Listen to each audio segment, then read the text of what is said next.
Today, I'm going to break down the evolution of sidechain compression, starting with the classic compressor technique and then going to the new, modern, cutting-edge ring modulation technique. There'll be 4 techniques in total. Each method has its own pros and cons, so stick around to the end to make sure that you find the right technique for you and your unique situation. As always, you can download the project file on my Patreon, the link's in the description. However, you will need Serum to use the bass sound. Let's begin.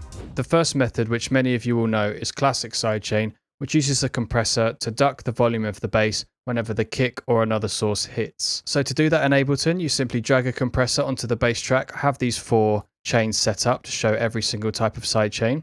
Go to this little triangle, have an external input, which will be your kick, because your kick is your source going into the bass. Basically set it up as follows. Attack, very fast. The ratio is normally quite strong because you want a lot of clamping down on the volume. The release, generally you can go very fast because you'll see that it's actually not very quick. Let's just lower the threshold and move this bass out of the way of the kick.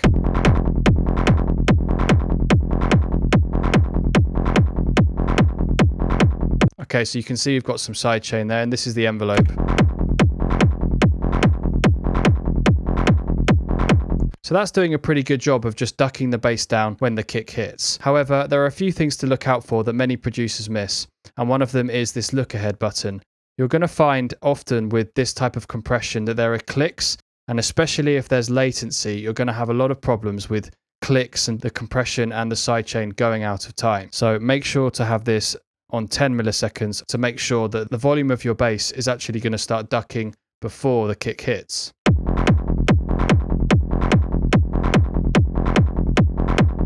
So you can get some pumping there. What if we go a bit further?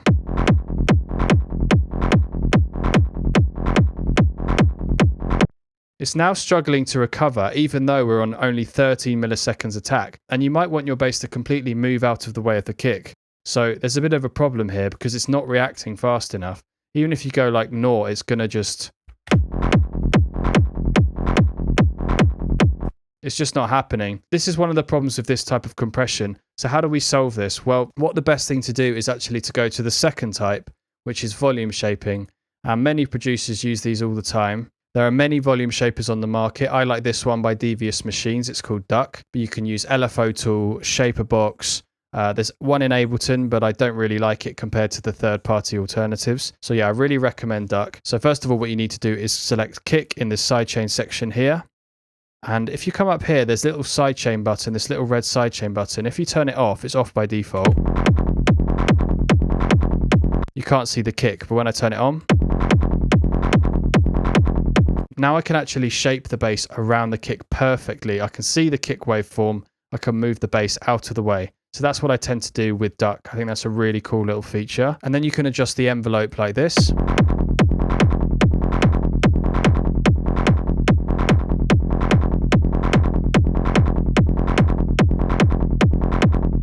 Maybe you don't want it too drastic, but normally what happens when you have any bass overlapping with the kick is that basically it just adds to the peaks of the kick, and it's going to mean you're going to have a less loud master. It's going to be a bit quieter, and that can be a problem. Your kick and bass can also go out of phase with each other, which is also a bad artifact of this. So generally when you're using a volume shaper like this, you would pretty much get away the bass completely when the kick is hitting.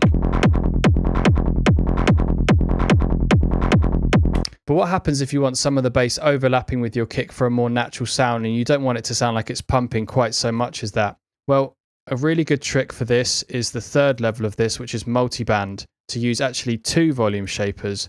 One to duck just the lows below 367 Hz here, and the other for more general ducking to keep that natural sound of the sidechain. So if you turn on this little button here, and then you ramp this low section to max, and reduce this high section to none. Now it's just going to work on whatever is below this crossover point. So we're going to set it to around 300, 400 Hz, and just that bass is going to be ducking out. I'll turn this second one off for now.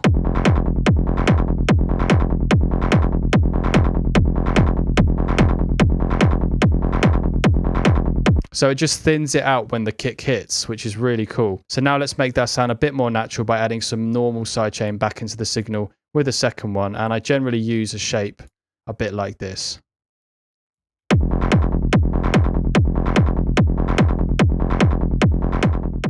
So the question is, can we take this one step further and get even more advanced, accurate sidechaining? And the answer is yes. You can use this plugin by Kilohertz Compactor, and it uses ring modulation to sidechain. I'll just play it to you first, and then I'll just run through the parameters and what they do.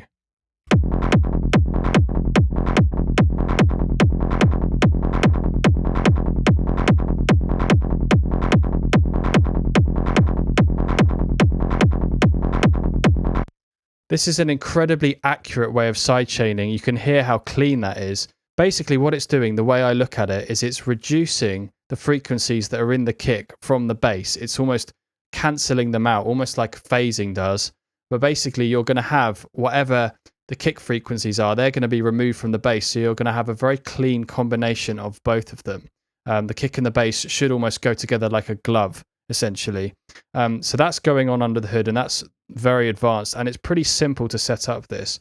So the attack is actually the look ahead in this plugin, so it will trigger the ducking before the kick hits. So you can only go up to 10 milliseconds here, but I generally go 5 milliseconds all the way up to 10.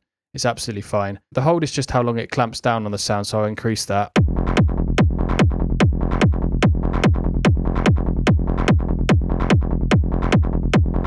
I think just keep it at 0 milliseconds. It sounds natural because it's just reacting to the shape of the kick. So I keep that on 0. The release is like a normal compressor. It's just how quickly it recovers back to full volume.